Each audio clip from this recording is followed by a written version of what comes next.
Salut, c'est Ipti et Marley. Bienvenue dans un nouvel épisode d'Entract. Ici, on aborde et décrypte des sujets bien spécifiques à l'entrepreneuriat pour te faire avancer dans ton projet. Alors si tu es un étudiant passionné par l'entrepreneuriat, assieds-toi bien confortablement et profite de cet épisode. Hello, c'est Ipti qui prend le micro pour parler d'un sujet qu'on a abordé à chacune de nos interviews, les avantages et les inconvénients d'être étudiant entrepreneur. Dans cet épisode, on va faire la balance entre les deux, notamment à partir des réponses de nos invités. Et plus que ça, on va voir comment certains avantages peuvent se transformer en inconvénients et vice-versa. Après avoir exposé les super retours de nos invités, je te ferai part de mes propres retours quant au statut d'étudiant entrepreneur. Un des premiers avantages à entreprendre quand tu es étudiant, c'est que t'as pas beaucoup de responsabilités à cette période-là de ta vie. Dans le sens où t'as pas de foyer à assumer, t'es probablement chez tes parents, t'as peut-être des aides, ce qui te facilite quand même la tâche. C'est notamment l'avis de Léo Garé, et on s'écoute d'ailleurs un extrait de son interview. C'est que tu prends moins de risques à entreprendre à côté de tes études qu'à entreprendre quand tu es dans la vie active. Quand tu es à côté de tes études, si tes parents n'ont pas beaucoup d'argent, tu as les bourses, tu as des aides étudiantes, tu as des aides pour payer ton loyer. Et je dirais c'est beaucoup plus simple, même s'il y en a beaucoup qui disent le contraire, hein, c'est beaucoup plus simple de se lancer à côté de ses études que quand tu as un crédit pour ta maison, trois gosses, un chien, une femme ou un mec, ou tu vois, c'est toujours beaucoup plus dur en fait. Alors cette situation, elle est à double tranchant. La vie étudiante, c'est une période où tu profites de ta jeunesse, même si j'aime pas trop ce concept ou plutôt ce qu'il sous-entend, mais c'est un autre sujet. C'est une période où tu sors éventuellement beaucoup, où tu kiffes, où tu te reposes aussi, tu te distances de certaines responsabilités qui arrivent. Et justement, dans son interview, Younes Ouamari nous fait part de la partie moins kiffante de l'entrepreneuriat. C'est des sacrifices sur sacrifices sur sacrifices sur sacrifices et des fois tu vois pas le résultat dans quelques mois, peut-être même dans quelques années. Donc Que tu sois entrepreneur en étant étudiant ou pas, il y aura des sacrifices à faire. Et il y aura toujours des sacrifices tant que tu échanges ton temps contre du travail. Car ce temps, au-delà de pouvoir être consacré à de l'amusement, c'est aussi du temps que tu aurais pu garder pour passer du temps avec tes proches ou prendre soin de toi. Et le risque dans toute cette histoire, c'est de ne pas avoir le résultat escompté immédiatement, voire jamais, comme nous le disait Younes. Mais dans tous les cas, tu en ressortiras avec une belle expérience et des apprentissages. Tu l'as bien compris, entreprendre, ça peut paraître stylé, mais c'est aussi difficile mentalement. Le statut même d'étudiant est un frein, et c'est ce que soulignaient Laurine Bemer et Victor Kerouas dans leurs interviews respectives. Il n'y a pas vraiment d'adaptation pour les étudiants entrepreneurs en France. C'est au niveau du temps de travail. Ça, c'est compliqué parce que je sais même pas si c'est une question d'organisation. C'est plutôt une question euh, de. C'est pas à nous forcément de s'adapter, mais c'est mal mis en place et il n'y a pas assez de reconnaissance aujourd'hui, je trouve, des étudiants entrepreneurs Ouais. qui demandent et qui ont besoin de plus de temps pour entreprendre, pour Mm. travailler, pour avancer sur leur projet. Et si il y avait déjà 5 heures de prix à la semaine ou de bloqué pour des étudiants pour qu'ils développent leur projet, ça changerait déjà tout.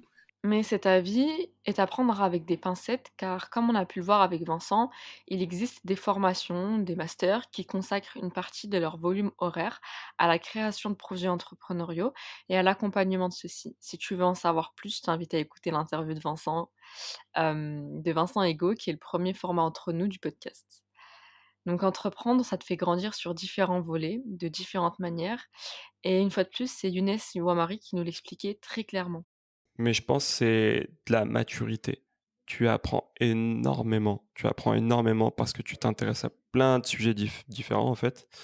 Et surtout en tant qu'entrepreneur euh, ou bien intrapreneur, hein, pas forcément que entrepreneur, Mm, mm, mm. mais quelqu'un qui porte des projets même au sein d'une entreprise, tu es amené à beaucoup parler avec des gens, à beaucoup rencontrer des différentes personnes. Et moi qui suis de base de nature pas timide, mais réservé, j'avais beaucoup de mal au début d'aller solliciter quelqu'un que je connais absolument pas. Maintenant, aujourd'hui, en un message LinkedIn, je t'envoie une demande, de, un sacrifice de ouf, alors que tu me connais à peine, tu vois. Donc je pense que ça m'a beaucoup aidé sur le plan social où maintenant j'ai vraiment plus du tout de mal à aller solliciter quelqu'un.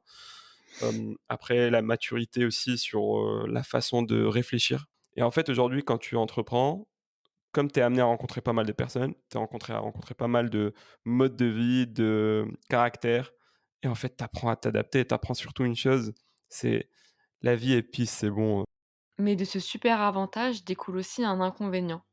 Tu parles avec des entrepreneurs, des personnes très ambitieuses qui ont ce grain de folie, et tu finis en décalage avec tes cours et même avec tes camarades qui ne comprennent pas forcément ce que tu fais, qui ne te comprennent pas et que tu finis par ne pas comprendre aussi. C'est d'ailleurs ce que nous disait Marwan Ouada dans son interview, et d'ailleurs on va en écouter un extrait pour mieux comprendre. Je connais personne qui a commencé à entreprendre et qui m'a dit ouais, j'ai pas trop envie de continuer, c'est pas mon truc. Donc le problème, c'est que dès que tu commences à entreprendre, tu kiffes, tu commences à te dire ouais, l'école en vrai, c'est pas trop, c'est pas trop ça. Et du coup, tu peux peut-être te défocus de certaines choses, notamment les cours. Mais dès que tu commences à entreprendre, genre, je sais pas, tu découvres un nouveau monde, vraiment. Surtout si tu le fais. Ouais, y a pas bien ou pas bien, mais si tu commences à entreprendre et que tu ne serait-ce commences à parler à d'autres gens qui entreprennent, tu vas commencer à avoir des fréquentations qui sont différentes. Des gens qui te disent ouais, moi j'entreprends, moi je fais 2 000 € par mois alors que je suis étudiant, moi je fais 10 000, moi je fais machin. Et tu commences à te dire ok, il y a un autre monde, tu vois. Et donc quand tu commences à goûter à ça et que tu retournes à l'école et que tu as ton prof qui te dit on va faire un SWOS, genre, tu vois, c'est pas, enfin, il y a un truc qui va pas.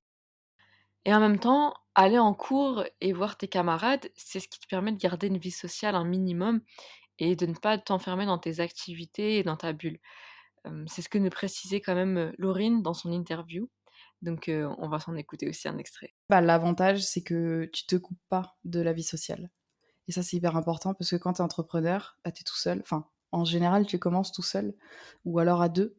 Mais bah, du coup, tu vois toujours les mêmes personnes ou alors tu vois toujours ton reflet dans l'ordi.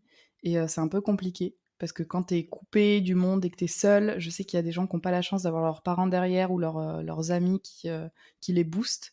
Mmh. Ça peut être un peu difficile. Et du coup, quand tu es étudiant, tu as un peu de répit et tu vois du monde, tu sors, tu vois des gens et ça, c'est bien.